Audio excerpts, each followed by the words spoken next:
বাংলাদেশে প্রতিদিন ঘটে যাওয়া গুরুত্বপূর্ণ ঘটনা ও নানা তথ্য নিয়ে আলোচনা এবং বিশ্লেষণে TVN24 নিউজ নেটওয়ার্কের নিয়মিত আয়োজন আলোচনায় বাংলাদেশ অনুষ্ঠানে দর্শক আপনাদের স্বাগত জানাচ্ছি। আমি আশফাক আহমেদ। আজকের অনুষ্ঠানে অতিথি হিসেবে আমাদের সাথে যুক্ত আছেন শ্রী ঋষিকেশ গৌরাঙ্গ দাস, সদস্য কার্যনির্বাহী কমিটি ইসকন, মুকুল মুস্তাফিজ, আইনজীবী ও সদস্য জাতীয় নাগরিক কমিটি, এবং উন্নয়ন কর্মী তানভীর হোসেন। আপনাদের তিনজনকেই স্বাগত জানাচ্ছি আলোচনায় বাংলাদেশ অনুষ্ঠানে। আপনাদের সাথে আলোচনা শুরু করার আগে আমি কয়েকটি তথ্য একটু তুলে ধরি এবং এই বিষয়গুলো নিয়ে মূলত আমরা আলোচনা করব।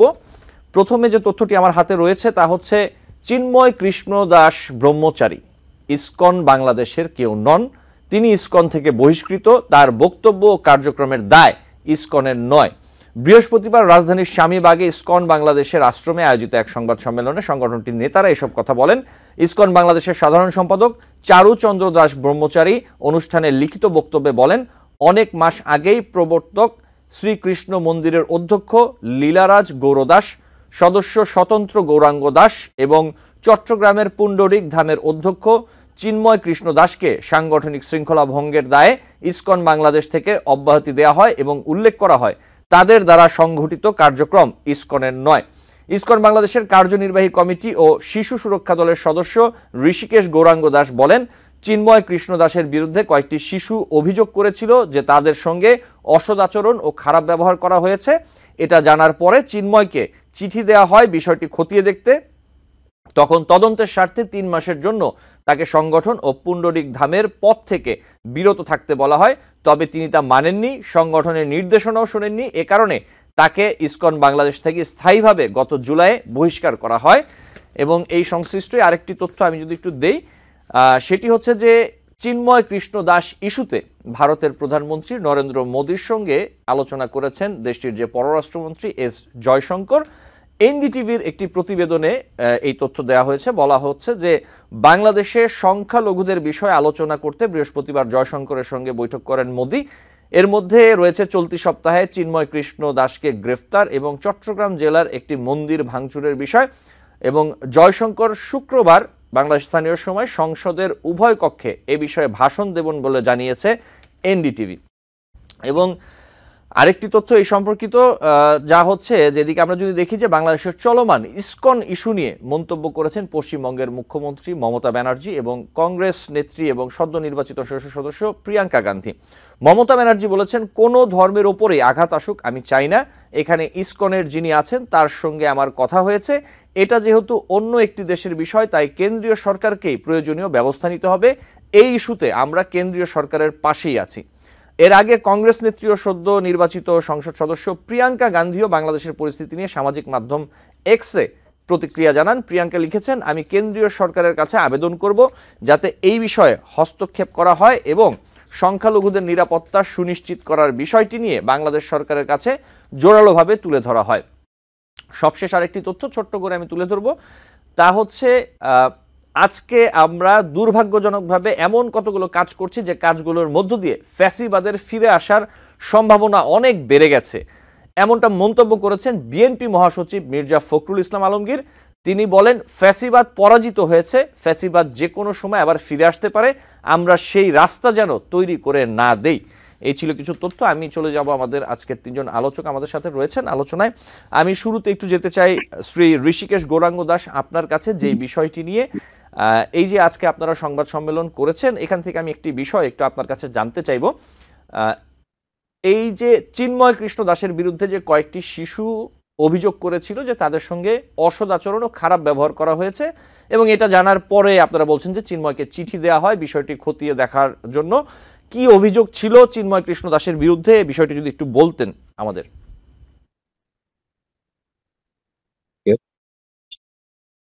বিষয়টা যেটা ছিল যে কিছু শিশু অভিযোগ করেছিল যে তাদের সাথে তিনি খারাপ ব্যবহার করেছেন।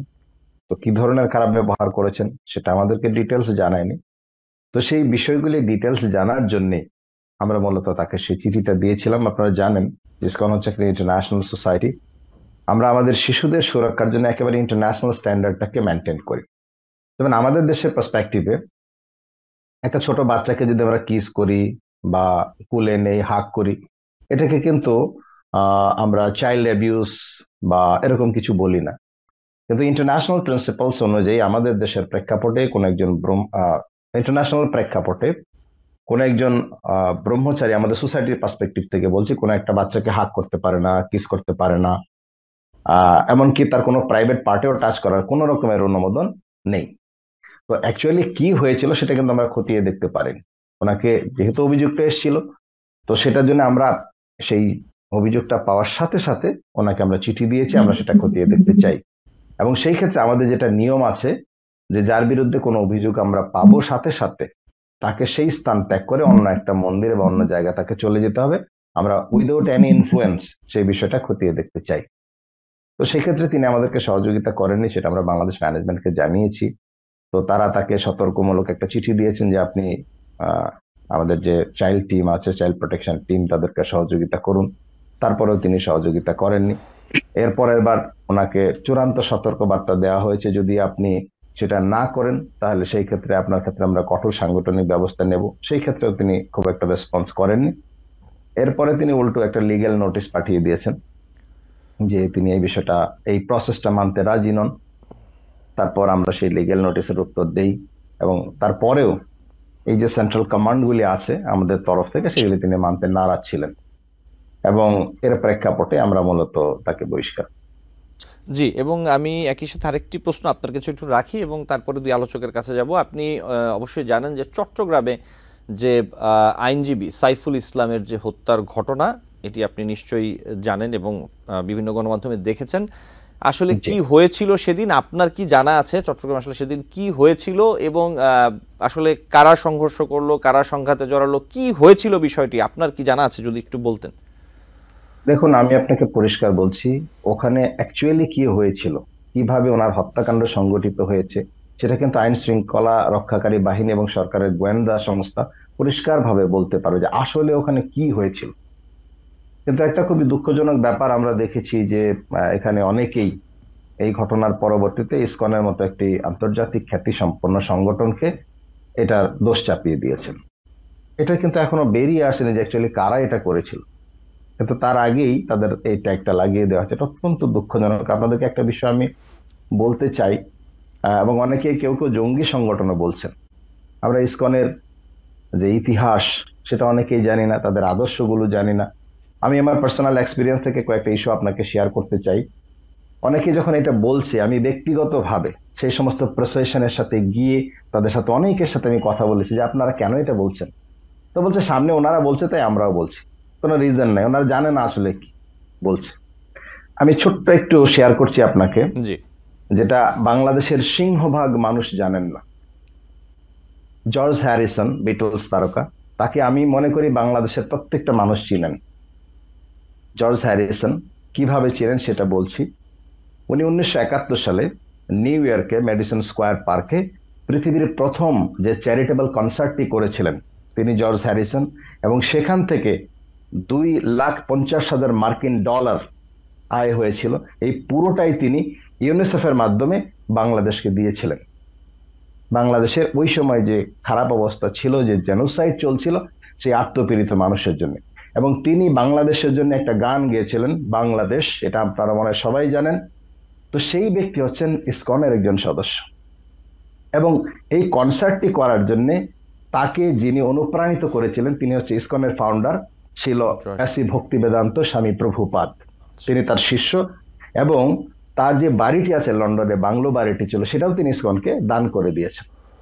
তো যে সংগঠন ওই সময়ে, যে সংগঠনের সদস্য ওই সময়ে বাংলাদেশের মানুষের জন্য সবচেয়ে কাছের বন্ধু হয়ে বিরাট অঙ্কের টাকা দিয়েছিল এবং বাংলাদেশের স্বাধীনতার জন্য, এই দেশের মানুষের মুক্তির জন্য সারা পৃথিবীতে জনমত তৈরি করেছিল, সেই সংগঠনের আজকে সেই সংগঠনকে একটা জঙ্গি তকমা দেওয়া হচ্ছে এবং সারা পৃথিবীতে এটা 158টা দেশে অপারেশন করছে। এবং খুবই নিন্দিত সংগঠন, এরকম কথা যারা বলছে সেটা অত্যন্ত দুঃখের। এটা একটা বিশ্ব নন্দিত সংগঠন এবং ইউনিসেফ এবং ইউনেস্কোর পুরস্কার প্রাপ্ত একটি সংগঠন তাদের চ্যারিটেবল কাজের জন্য। আপনারা জানেন স্টিভ জব, আপনারা ওনার জীবনী এবং বক্তৃতা যদি জানেন, ইসকনের টেম্পলে যে সানডে ফিস্ট হয় সেখানে তিনি বহু দূর থেকে হেঁটে এসে সেখানে তিনি খাবার খেতেন, এবং এরপরে তিনি আফ্রিকান শিশুদের জন্য ইসকনের যে ফুড ফর লাইফ প্রোগ্রাম আছে সেখানে ডোনেশন করেছেন। এবং ইসকন হচ্ছে পৃথিবীতে এমন একটি সংগঠন যারা প্রতিদিন 2 লক্ষ প্লেট ফুড ফ্রিতে সারা পৃথিবীর বিভিন্ন দেশে মানুষকে বিতরণ করে। তো সেই সংগঠনের নামে এরকম একটা বিষয় জুড়ে দেওয়া হয়েছে। আমি আর একটু আপনার এই চ্যানেলের মাধ্যমে বলতে চাই যে বাংলাদেশের এই যে বর্তমান অবস্থা আছে, এখানে একটা বিশেষ মহল বা কতিপয় কিছু মহল মিলে একটা ভুল জায়গাতে টার্গেট করে তারা কিন্তু একেবারে ছুটে চলেছে।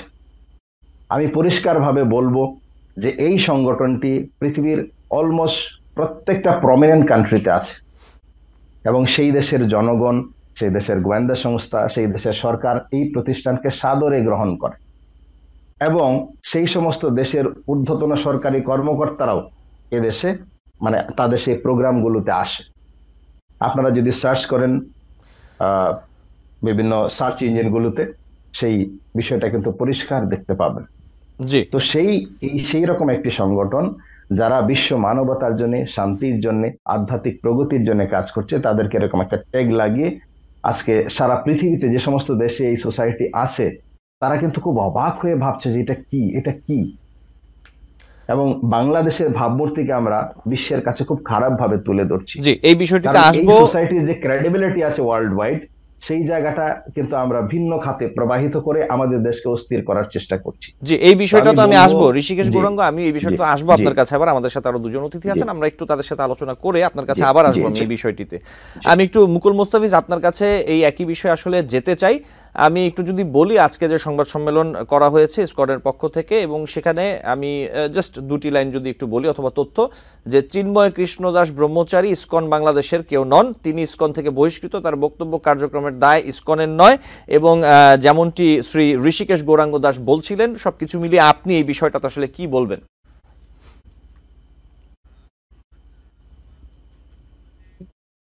এই ঘটনার পরে আমরা অবশ্যই একটা বার্তা পেলাম যে চিন্ময় দাসকে বহিষ্কার করা হয়েছে। এর আগে কিন্তু এটা সেভাবে প্রকাশিত হয় নাই বা অনেকে জানতো না, আমিও জানতাম না।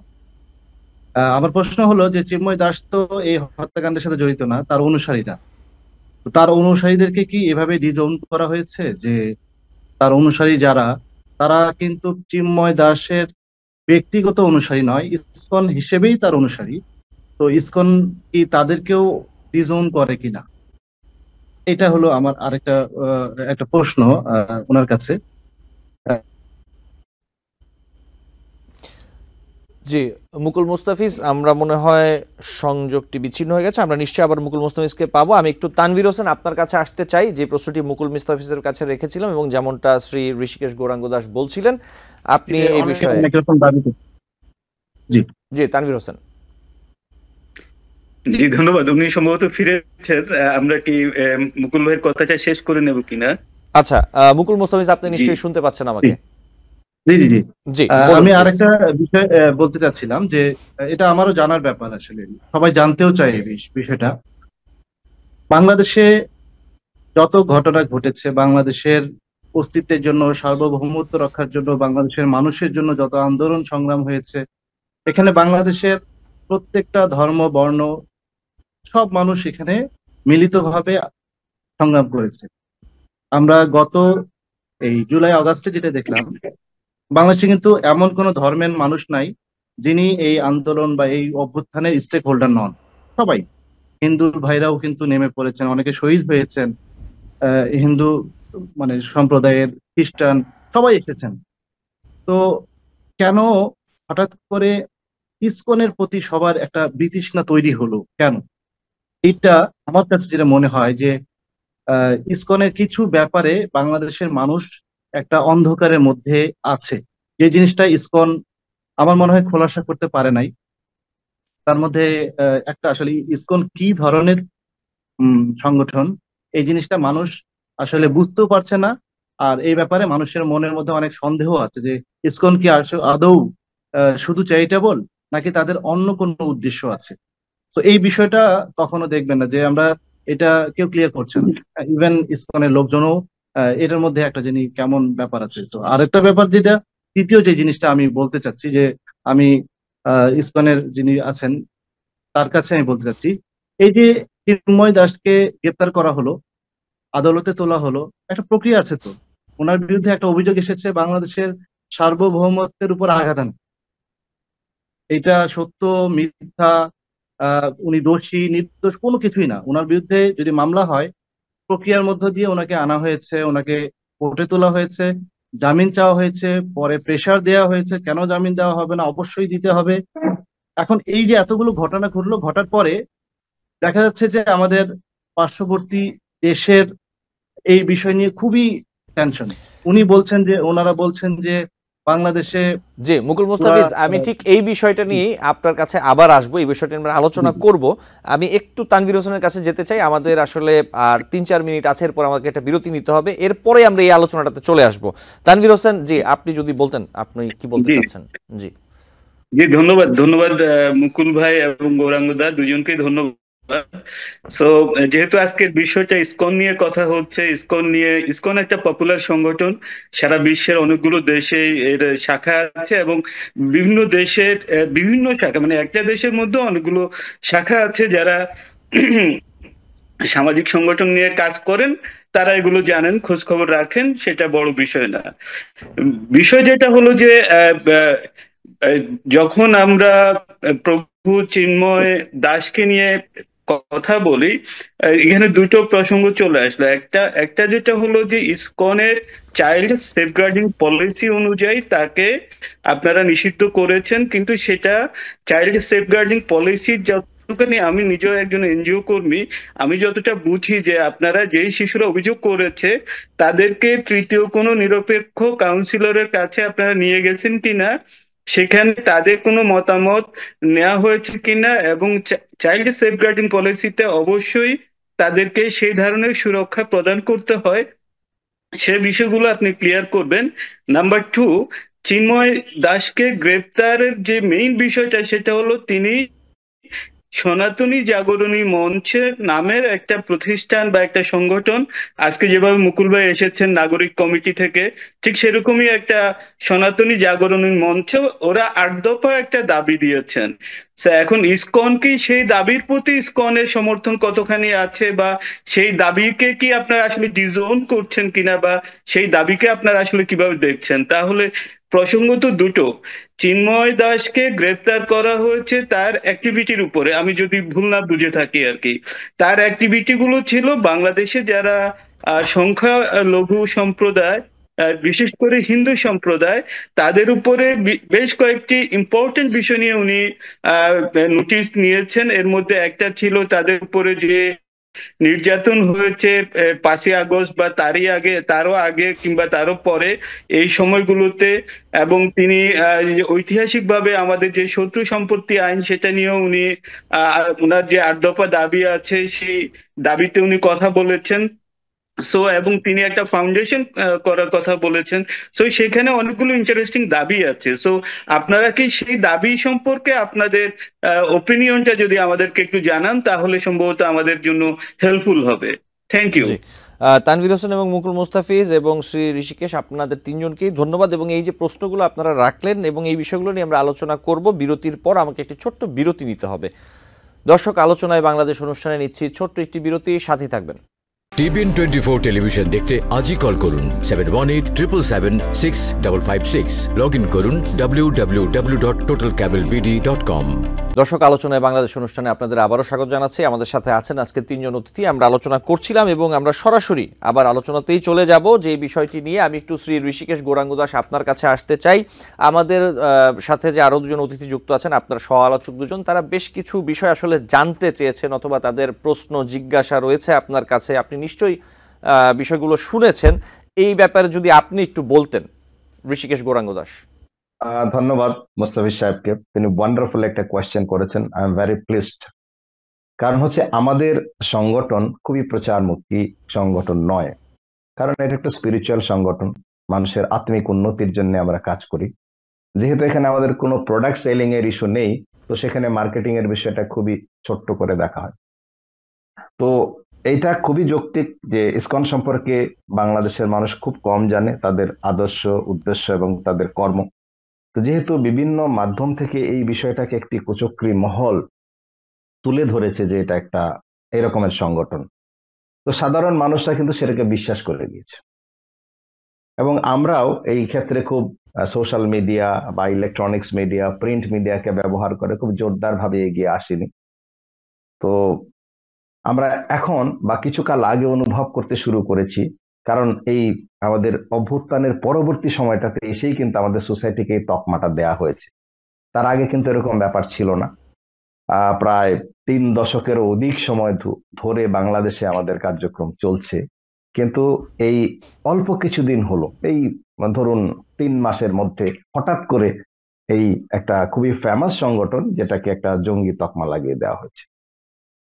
তো আমরা সেই ব্যাপারে প্রস্তুতি নিচ্ছি, এবং ইতিমধ্যে আমরা সরকারকে আমাদের উদ্দেশ্য, আদর্শ, কর্মপন্থা সমস্ত কিছু পরিষ্কারভাবে জানিয়েছি, যেটা প্রথম জানানো দরকার। দ্বিতীয় পর্যায়ে আমরা গণমাধ্যমকে জানাতে শুরু করেছি। আমরা বেশ কিছু গণমাধ্যমকে প্রেস ব্রিফিং এর মাধ্যমে, কিছু বিবৃতি প্রদানের মাধ্যমে আমরা জানানোর চেষ্টা করেছি। বেশ কিছু গণমাধ্যম সেই বিষয়টাকে তারা কভার করছেন, এবং অনেকেই, যে সকল গণমাধ্যম এখনো বিষয়টা পরিষ্কার নন, তারা এই যে বাইরের সোশ্যাল ইনফ্লুয়েন্স সেটাকেই ঠিক মনে করে তাদের সুরেই কিন্তু তারা তাদের যে নিউজ বা অন্যান্য বিষয়গুলি শ্রী ঋষিকেশ গৌরাঙ্গ দাস, আমি একটু প্রশ্ন রাখতে চাই। আপনি যেমনটা বলছিলেন যে 30 বছর ধরেও কোনো প্রশ্ন ওঠেনি, কিন্তু 3 মাসে প্রশ্ন উঠছে, এর কারণ কি হতে পারে আপনার কাছে কি মনে হয়? এবং এই যে বলছেন একটি কুচক্রী মহল অথবা কেউ এটার পেছনে, এরা কারা? আপনাদের ধারণা কি, অথবা আপনার ধারণা কি, যদি একটু বলতেন। এরা নিশ্চয়ই বাংলাদেশকে অস্থির করতে চায়, বাংলাদেশের ভাবমূর্তি নষ্ট করতে চায়, বাংলাদেশের শান্তি এবং সমৃদ্ধিকে ব্যাহত করতে চায়। তবে যেহেতু আমাদের কাছে কোনো গোয়েন্দা সংস্থা নেই, সো আমরা তাদেরকে ডিটেক্ট করার মতো সক্ষমতা রাখি না। আমরা সরকারের কাছে উদাত্ত আহ্বান জানিয়েছি যে এরা কারা, এবং আরেকটি কারা প্রশ্ন, যে বিশ্বনন্দিত সংগঠনকে বিতর্কিত করছে তাদেরকে আপনারা ডিটেক্ট করুন। আমার মনে হয় যে সরকার সেটা অত্যন্ত আন্তরিকতার সাথে নিয়েছে। যেহেতু এই ইস্যুটাকে কেন্দ্র করে দেশকে অস্থির করা হচ্ছে, সরকার নিশ্চয়ই তাদেরকে খুঁজে বের করে দৃষ্টান্তমূলক শাস্তি দেবে। আমরা সরকারের উপর বিশ্বাস রাখি এবং আস্থা রাখি। নিশ্চয়ই আমরা খুব অল্প সময়ের মধ্যে সেই সমস্ত দুষ্কৃতিকারীদেরকে চিহ্নিত অবস্থায় দেখতে পাবো। জি, আপনি আপনার কথা যেটা আমি বুঝতে পারছি, আমি যদি বলি যে আপনি কি বলতে চাচ্ছেন যে আপনাদের মানে এখন যে সার্বিক পরিস্থিতি, এই বিষয়গুলো নিয়ে কি সরকার বা প্রশাসনের কারোর সাথে আপনাদের কোনো আলাপ আলোচনা অফিসিয়ালি অথবা বৈঠক হয়েছে কিনা সার্বিক পরিস্থিতি নিয়ে? আপনারা আপনাদের অবস্থান পরিষ্কার করার জন্য আপনারা কোনো কথা বলেছেন কিনা তাদের সাথে? জি জি জি জি জি হয়েছে। আমরা এই ঘটনার পরে, মানে অভ্যুত্থানের পরে নতুন যে অন্তর্বর্তীকালীন সরকার এসছেন, তো এই সময়ের মধ্যে আমরা 3 বার সংবাদ সম্মেলন করেছি, করে আমাদের অবস্থানকে স্পষ্ট করেছি, এবং সরকারের সাথে আমরা বেশ কয়েকজন উপদেষ্টা মহোদয়ের সাথে আমরা অফিসিয়ালি সাক্ষাৎ করেছি, এবং তাদেরকে আমাদের অবস্থান আমরা শেয়ার করেছি, এবং তারাও উৎসুক হয়ে জানতে চেয়েছেন। তাদের অনেকেই আমাদের ব্যাপারে পরিষ্কার জানতেন না, তো তারা যখন জেনেছেন যে এই সোসাইটিটা হচ্ছে আসলে এই রকম, এবং আমার মনে হয় যে তারা সেটা তাদের গোয়েন্দা সংস্থার দ্বারা ভেরিফাইও করেছেন, আমরা যেটা বলেছি সেটা কতখানি সত্যি আছে, এবং আন্তর্জাতিক পরিমণ্ডলে আমাদের কর্মতৎপরতা তারা দেখেছেন, এবং হয়তো আরো খোঁজখবর নিয়েছেন, আমাদের ইনফরমেশনকে তারা শেয়ারিং করেছেন, এবং আমার মনে হয় যে এখন তারা সেই বিষয়টা পরিষ্কারভাবে বুঝতে পেরেছেন যে এটি একটি আদর্শিক সংগঠন, আধ্যাত্মিক সংগঠন, অরাজনৈতিক সংগঠন, মানবতা এবং ভ্রাতৃত্ববোধের সংগঠন। জি, শ্রী ঋষিকেশ, আপনাকে ধন্যবাদ। আমি আবারও আপনার কাছে আসবো, নিশ্চয়ই সময় পেলাম। একটু মুকুল মোস্তাফিজ, আপনার কাছে আসতে চাই। বিরতির আগে যে বিষয়টি আপনি কথা শুরু করেছিলেন, আমি ওই প্রসঙ্গে একটু আসতে চাই। এই যে ইসকন, অথবা আমরা যদি বলি যে আপনার চিন্ময় কৃষ্ণ দাসের ঘটনাকে কেন্দ্র করে আমরা দেখলাম অনুষ্ঠানের শুরুতে আমি যেমন তথ্য দিচ্ছিলাম যে ভারতের প্রধানমন্ত্রী নরেন্দ্র মোদী এবং পররাষ্ট্রমন্ত্রী জয়শঙ্কর তারা আজকে সংখ্যালঘু এবং এই বিষয়টি নিয়ে আলোচনা করেছেন। আমরা মমতা ব্যানার্জির প্রতিক্রিয়া দেখলাম, প্রিয়াঙ্কা গান্ধীর প্রতিক্রিয়া দেখলাম। প্রশ্নটা হচ্ছে যে বাংলাদেশের অভ্যন্তরীণ একটি বিষয়, এখন এই বিষয়টি নিয়ে আমরা গত কিছুদিন ধরে ভারতের যে প্রতিক্রিয়া দেখতে পাচ্ছি, এই বিষয়টি আসলে আপনি কিভাবে দেখছেন? তারা এত কেন উদ্বিগ্ন, আপনার কাছে কি মনে হচ্ছে? ঠিক, ধন্যবাদ। বিষয়টা অ্যাকচুয়ালি আমরাও খুবই উদ্বিগ্ন। প্রথম উদ্বিগ্ন এই কারণে যে একটা অন্য দেশ বাংলাদেশের সংখ্যালঘুর উপর নির্যাতনের যে বক্তব্য দিচ্ছে, যে নেগেটিভ তৈরি করেছে তারা, তাদের নিজের দেশেই সংখ্যালঘুরা অনেক নিপীড়িত প্রথমত। দ্বিতীয়ত, এই যে বর্তমানে ঘটনা ঘটলো, এই ঘটনার পরে যেটা হয়েছে যে মুসলমানরা নির্যাতিত হয়েছে, একজন মুসলমানকে মেরে ফেলা হয়েছে। বাংলাদেশে সকল ধর্মের সম্প্রীতি, মানে এটা অসাধারণ একটা উপমা। বাংলাদেশে, এই উপমহাদেশে বাংলাদেশ হলো একটা উপমার মতো। আমরা এত কিছু ঘটনার পরে কিন্তু কোনো দাঙ্গা হয় নাই, কোনো সাম্প্রদায়িক কলহ হয় নাই। এটা বাংলাদেশের ধৈর্য, বাংলাদেশের মানুষের বিচক্ষণতা আমি বলবো, ম্যাচুরিটিও বলবো। এই জিনিসটাকে বিশেষ করে ইন্ডিয়ান মিডিয়া যেইভাবে বাজেভাবে মিথ্যা তথ্য দিয়ে ফুটিয়ে তুলে সেটা নতুন একটা ন্যারেটিভ তৈরি করেছে, এবং এই ন্যারেটিভ দিয়ে ইন্টারন্যাশনাল পলিটিক্স করছে বাংলাদেশকে অস্থিতিশীল করার জন্য। এই ক্ষেত্রে ইসকনের আসলে ভূমিকা কি? মানুষ এই জন্য ইসকনকে সন্দেহ করে যে ইসকন তো এখানে কিছু বলছে না। বাংলাদেশে কোনো সংখ্যালঘুকে তো নির্যাতন করা হয় নাই, ধর্মের কারণে কোনো সংখ্যালঘুকে নির্যাতন করা হচ্ছে না, হয় নাই। এবং আমরা দেখেছি যে এই যে অভ্যুত্থানের পরে কিভাবে হিন্দু মুসলমান এক হয়ে মন্দিরগুলো পাহারা দিয়েছে, কিভাবে মসজিদগুলো পাহারা দিয়েছে, কিভাবে কাঁধে কাঁধ মিলিয়ে আন্দোলন করেছে ফ্যাসিস্টের বিরুদ্ধে। অথচ এইটাকেই একেবারে দেখেছি অনেক, মানে মেইন স্ট্রিম মিডিয়া, বিশেষ করে ইংরেজি মিডিয়াগুলো যেগুলো আন্তর্জাতিকভাবে বেশি মানে ব্রডকাস্ট হয়, সেগুলোতে দেখা যাচ্ছে বাংলাদেশকে একটা সাম্প্রদায়িক দিকে ঠেলে দেওয়ার চেষ্টা করছে। তো ইসকন এই জায়গায় তাদের স্ট্যান্ডটা কি ক্লিয়ার করে নাই। এবং ইসকন আই বিলিভ যে, এবং সবাই মানে বোঝে যে ইসকনের অ্যাকচুয়ালি ভারতের সাথে খুব গুড রিলেশন আছে, উই অ্যাপ্রিসিয়েট দ্যাট। কিন্তু তারা তো ভারতকে বলতে হবে যে বাংলাদেশে সাম্প্রদায়িক এরকম কোনো নির্যাতন, নিপীড়ন এরকম কোনো ঘটনা ঘটছে না, বরং এটা একটা ফুলিয়ে ভাবে দেখানো একটা মানে কল্পনার একটা ন্যারেটিভ। তো এই জায়গায় ইসকন কিন্তু তার ভূমিকা, আমরা মনে করি যে ইসকন যদি এরকম শান্তিপ্রিয় হয় তাহলে তার উচিত ভারতকে এই ধরনের একটা স্পষ্ট বার্তা দেয়া যে এটা আভ্যন্তরীণ একটা ভুল বুঝাবুঝি, এটা কোনো সংখ্যালঘুর উপরে নির্যাতন না। আপনারা দেখেছেন রংপুরের যে এসপি, তিনি একটা শোভা আয়োজন করেছেন, সেখানে সাধারণ যে হিন্দু প্রতিনিধি ছিলেন ওনার সাথে ইসকনের এখানে বাকবিতণ্ডা হয়েছে। ইসকনের যিনি প্রতিনিধি ছিলেন তিনি বলছেন যে সংখ্যালঘুদের উপরে নির্যাতন হয়েছে, অথচ সাধারণ হিন্দু যিনি প্রতিনিধি ছিলেন উনি বলছেন তো কই তো হয় নাই, তো আপনি কেন এগুলি বানিয়ে বলছেন? This is the I think this is the কি কনফ্লিক্টিং ইস্যু। এইটাই হলো সবার মনে সন্দেহ তৈরি করেছে। জি মুকুল এটা ক্লিয়ার হবে। জি ধন্যবাদ। অবশ্যই আমরা আরেকটু আলোচনা করতে চাই, আরো কয়েকটি প্রশ্ন আমার হাতে আসলে রয়েছে, আমি আপনাদের কাছে খুব ছোট ছোট করে একটু আমি জানতে চাই, এবং একই বিষয়ে একটু তানভীর হোসেন আপনার কাছেও আসতে চাই। এই যে ভারতের বিভিন্ন রাজনীতিকের প্রতিক্রিয়া, উদ্বেগ যা আমরা দেখতে পাচ্ছি, আসলে এতটা উদ্বেগ কেন তাদের? ভারতের আসলে এটা কি শুধুমাত্রই ধর্মীয় সহানুভূতির কারণেই কি আসলে এই উদ্বেগ, অথবা অনেকে বলছেন যে এর মধ্যে ষড়যন্ত্র আছে, দেশি বিদেশি ষড়যন্ত্র, আমরা নানান সময় যেরকম শুনি এরকম নানা অভিযোগ উঠে আসছে। আসলে ভারতের লাভটা কি, তারা কি এটা কি কোনো কূটনৈতিক কৌশল কিনা, আসলে এই প্রশ্নগুলো চলেই আসে। আপনি এই ব্যাপারে আসলে কি বলবেন তানভীর হোসেন? ধন্যবাদ। ভারত কিভাবে রিয়াক্ট করবে সেটা নিশ্চয়ই ভারতের বিষয়, ভারতের অভ্যন্তরীণ বিষয়। সো প্রথমত হলো যে এখানে বাংলাদেশে হিন্দুরা আছেন মাত্র 8.5% মতো। তো সেখানে যেহেতু ভারত একটা হিন্দু সংখ্যাগরিষ্ঠ দেশ, বাংলাদেশের মুসলমানরা কিন্তু অন্য কোনো দেশে মুসলমানদের উপর যদি কোনো নির্যাতন হয় তারা কিন্তু এখানে আমরা দেখি যে বিক্ষোভ করেন এবং হলো যে এখান থেকে বিবৃতি দেন। তো এগুলো খুব একটা স্বাভাবিক প্রক্রিয়া। এগুলোতে আমার কাছে মনে হয় যে ভারত যে বিবৃতি দিয়েছে সেটা একটা স্বাভাবিক প্রক্রিয়া এবং সেটা দিবেই। তারা অবশ্যই প্রতিবেশী দেশ হিসাবে এই দেশের মানুষদেরকে অনেক বেশি শান্তি শৃঙ্খলা এবং বন্ধুত্ব সুলভ অবস্থায় দেখতে চায়। সুতরাং এই জায়গাটাতে আমার কাছে মনে হয় যে ইসকনকে এখানে অযথাই জড়ানো হচ্ছে। প্রথমত হলো ইসকন যেহেতু বলছে যে তারা রাজনৈতিক সংগঠন না, সো এখানে আমি সম্মানিত আলোচক মিস্টার সাইফুল যেটা বলছেন, আমি আশাহত হয়েছি এ কারণে যে যারা বলছে রাজনৈতিক সংগঠন না তাদের কাছ থেকে আমরা রাজনৈতিক বিবৃতি কেন চাইবো? তাদের কাছ থেকে তো রাজনৈতিক বিবৃতি আশা করার কোনোই দরকার নেই। ভারত যেটা করছে সেটা তাদের ওখান থেকে, তাদের যেহেতু ওখানে হিন্দু সংখ্যাগরিষ্ঠ দেশ, তাদের জনগণ তাদের সরকারের উপর চাপ দিচ্ছে যে তোমরা কথা বলো সেখানকার যারা নেতৃত্বস্থানীয় লোক আছে তাদের সাথে কথা বলো, এটা আমাদেরকে নিশ্চিত করো যে ওখানকার বাংলাদেশের হিন্দুরা ভালো আছে। সো এটা একটা দ্বিপাক্ষিক বিষয় এবং এটা অবশ্যই বাইলেটারাল ভাবে এগুলোকে রিজলভ করতে হবে।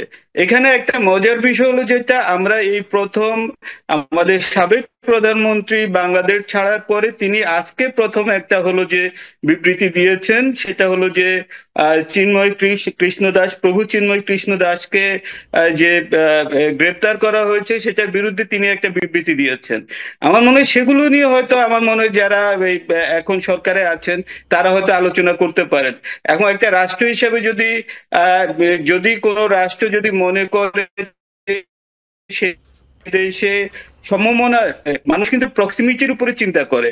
প্রক্সিমিটি তৈরি হয় কিন্তু বিভিন্ন ভাবে, এক হলো ধর্ম, গোত্র, তারপরে শিক্ষা, অনেকভাবে প্রক্সিমিটি মানুষ চিন্তা করে। সো যেহেতু এখানকার যারা নাগরিক, হিন্দু নাগরিক আছে, তাদেরকে নিয়ে ভারতে উৎকণ্ঠা হতেই পারে এবং সেই উৎকণ্ঠা তারা জানাতেই পারে। কিন্তু যে প্রবলেমটা যে জায়গায় বারবার হচ্ছে যে এই পুরো পরবর্তী সময়ে, এই অভ্যুত্থান পরবর্তী সময়ে স্পেশালি ইসকনকে সামনে নিয়ে আসা হচ্ছে।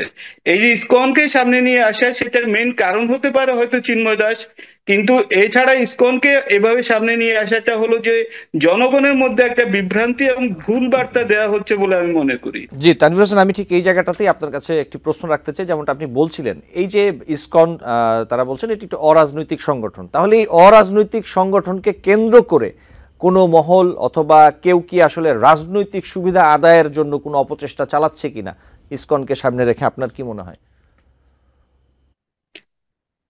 না, আমার কাছে মনে হচ্ছে না এখানে রাজনৈতিক, আমরা বোধহয় যারা বর্তমান সরকারে আছেন বা যারা এখন দেশ পরিচালনা করছেন, তারা যেটা বলার চেষ্টা করছেন যে ইসকনকে ব্যবহার করে তারা হলো জিনিস হচ্ছে, কিন্তু সেটা কিন্তু এখন পর্যন্ত কোনো প্রমাণ কিন্তু জাতির সামনে আসে নাই, বা কোনো গোয়েন্দা রিপোর্ট কিন্তু এখন পর্যন্ত বলেনি যে ইসকনের এই মেম্বার বা এই কমিটি যে তারা এই কাজটা করেছে যেটা জাতীয় স্বার্থের বিরুদ্ধে। সুতরাং আমরা কেন শুধুমাত্র ধারণার উপর বশবর্তী হয়ে বলবো যে ইসকনকে ব্যবহার করা হচ্ছে? এবং সমস্যা যে জায়গাটা হতে হলো যে হিন্দু সনাতনী গণজাগরণ মঞ্চের যে ৮ দফা দাবি এবং সেই দাবি এবং ইসকনের দাবি, যে ইসকনের একজন সাবেক নেতা সেই দাবিটা করেছেন, সেই জন্য হয়তো ইসকনের প্রশ্নটা বারবার আসছে। কিন্তু প্রশ্ন কিন্তু সেটা না, প্রশ্ন হলো যে বর্তমান সরকারকে তাদের পজিশন ঠিক করতে হবে যে সনাতন গণজাগরণ মঞ্চের যে ৮ দফা দাবি আছে সেই দাবি সম্পর্কে তাদের ওপিনিয়ন কি, তাদেরকে সেই জায়গায় কথা বলতে হবে। অযথাই একটা সংগঠন সেখানে অনেক ইসকন তো দীর্ঘদিন ধরে দরিদ্র এবং ক্ষুধাপীড়িত মানুষজনদের জন্য কাজ করতেছে। এখন সেটা যদি আপনি বন্ধ করে দেন তাহলে তো অনেক মানুষ আছে যারা হিন্দু ধর্মাবলম্বী, যারা দরিদ্র পীড়িত, তাদের তো সেই সুবিধাগুলো বন্ধ হয়ে যাবে। সুতরাং কোন সংগঠনকেই বন্ধ করা বা তাদেরকে রাজনৈতিক তকমা দিয়ে তাদেরকে আপনার কোণঠাসা করা, এটা আমি মনে করি যে একটা নির্বুদ্ধিতার কাজ হচ্ছে। জি তানভীর হোসেন, আপনাকে ধন্যবাদ। আমি নিশ্চয়ই আপনার কাছে আবারও পাবো, সময় পেলাম, আমাদের হাতে খুব কম সময়। আমি একটু শ্রী ঋষিকেশ গৌরাঙ্গ দাস আপনার কাছে আসতে চাই।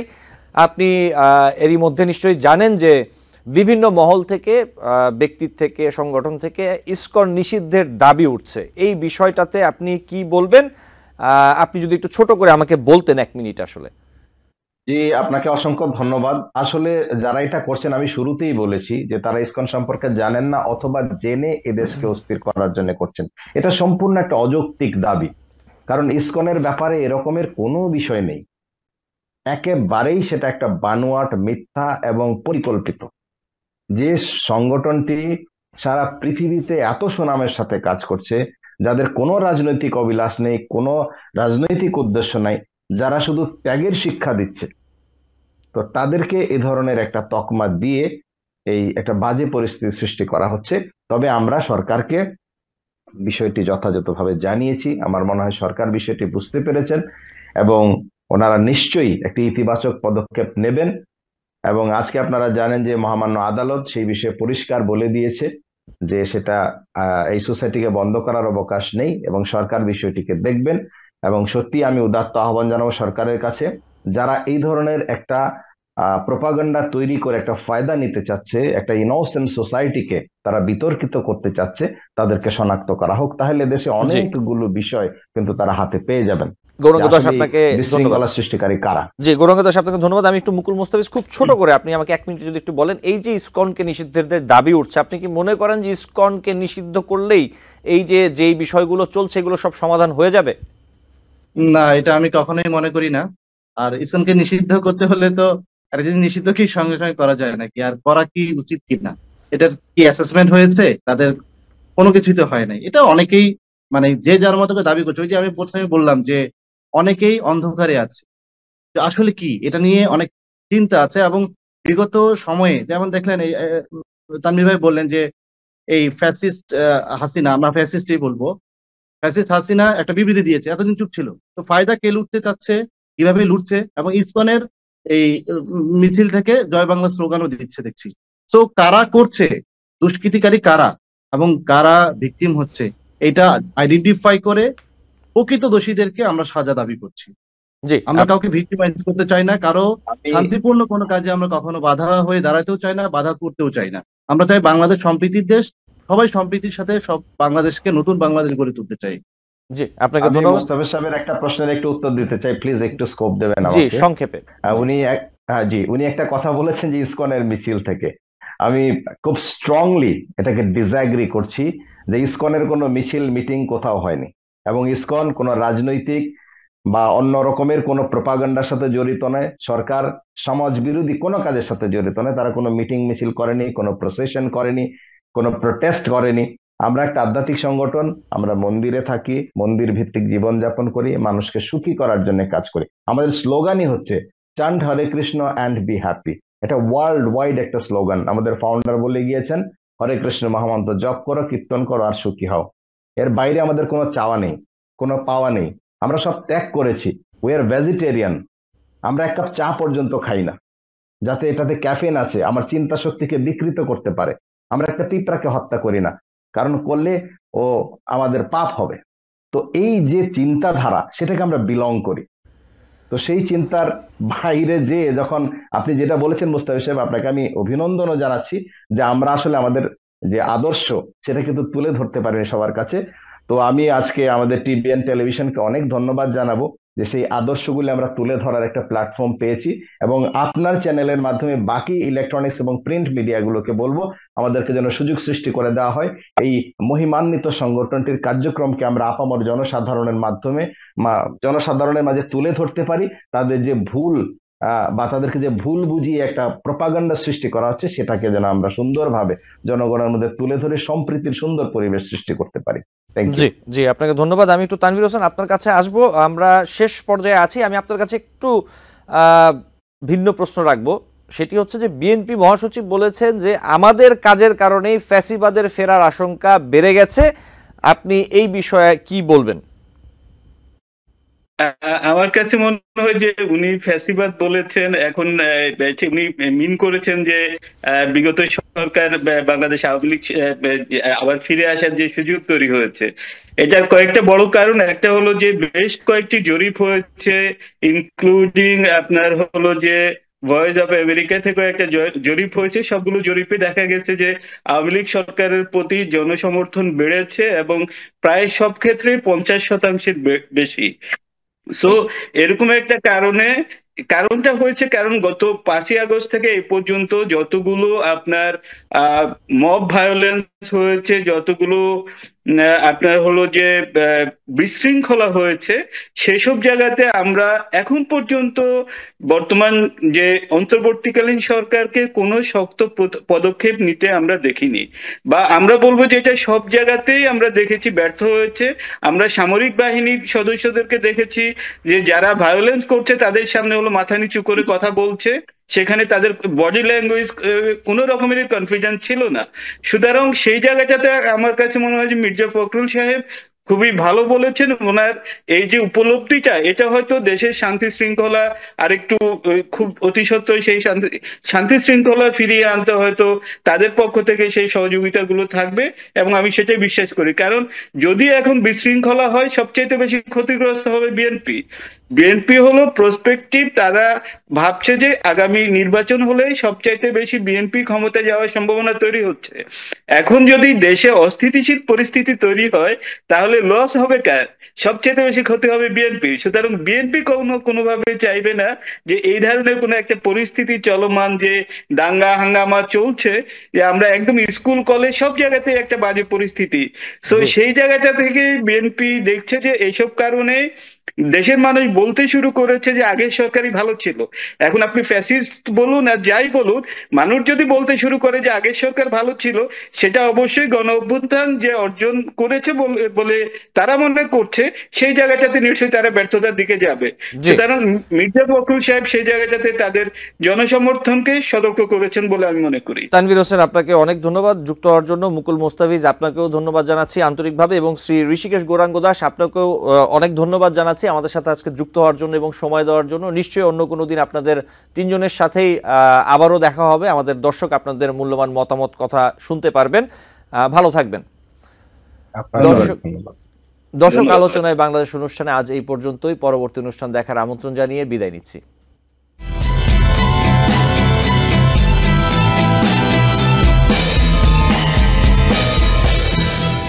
TBN 24 টেলিভিশন দেখতে আজই কল করুন 7187776556। লগ ইন করুন www.totalcablebd.com। নিউ ইয়র্ক থেকে সম্প্রচারিত TBN 24 টেলিভিশন বিশ্বজুড়ে বাঙালির কণ্ঠস্বর।